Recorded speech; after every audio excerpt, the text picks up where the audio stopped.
and why you're sitting here today ready to learn 4 months worth of different laws is so when you are working in a business or starting in a business, you have all these little red flags that will go off, knowing when you might be in legal trouble.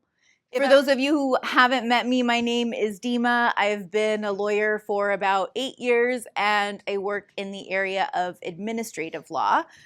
I don't work at the university full-time. I'm not a professor. You can just call me Dima. I am a lawyer. I run over here from downtown to teach this class, and then I go back to work.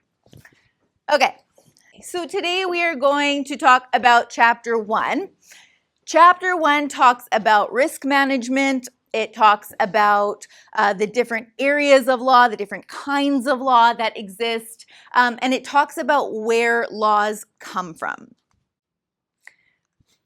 So why are we even learning about any of this? Let's start with a nice video here. Handbook to find out where the referees are on the court. Explain this idea. Well, there's a rule book, and the officials have to be in certain positions. So if you watch a game, you'll see officials sliding in different areas. So you have your slot official and so forth and so on. And so I read it to understand where they need to be in certain moments of time. So if I need to get away with a foul,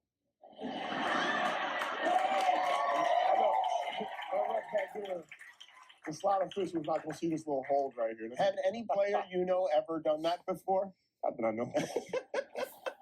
So really, what I'm trying to illustrate with this video is that when we think of the law, we think often about penalties. We think about things that could go wrong and liability, but we don't often think about knowledge being power, that you can actually use it to your advantage, and that there's a lot to be gained from understanding the gray areas and then being able to leverage them to your advantage. And so a part of the reason that this course is mandatory for those of you who are business students is because you have to be able to, as a business person, leverage the law not only to protect yourself, but to gain advantage from it. Let's start today with a little scenario. So I know I didn't post these early, so we'll take a moment to go through these facts together. And all I'm going to ask of you is just to identify some legal risks that you see come up in this scenario. I'm going to ask you to participate. I'm going to ask different people to participate, so prepare yourself mentally to speak, and it's okay. I don't have any specific answers that I'm looking for. I'm not going to call you right or wrong. It's just going to be a discussion. So, Jessica is a University of Alberta student who developed a brilliant AI tool that helps students organize their course schedules and create a study plan. Her friend Louie is a graphic designer and helped her make the app more visually appealing. While she does not consider Louie an employee, they do verbally agree on fair pay every time he does work. Jessica is excited to launch the app and does so as soon as it's ready. Her and Louie have created several TikTok videos and online ads explaining why their app is amazing and the other apps are terrible. She does not have a business number or accounts and just directs purchasers to e-transfer to her personal account. What are some risks? Yes. Amazing. Yes. So there's a verbal agreement here automatically. Red flags are going up. That's amazing. Yes. Yep. Yeah. E-transfer is going right to her personal account. Was there somebody over here? Yes. Yeah, we call that intellectual property. Exactly. What was your name? I'm going to encourage someone different. Appreciate you. Yes. Yeah, there's no business structure. Really, really great work, you guys. Here are some factors, most of which you guys identified. It's not going to be on your final exam to have memorized this list, so don't worry about copying all of this down. We talked about her ownership over the actual app.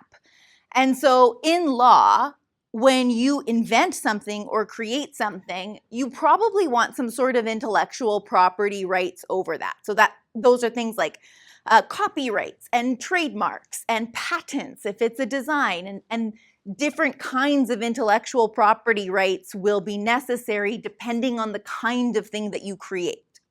For example, if I'm writing a song, I copyright that song. That's the appropriate tool.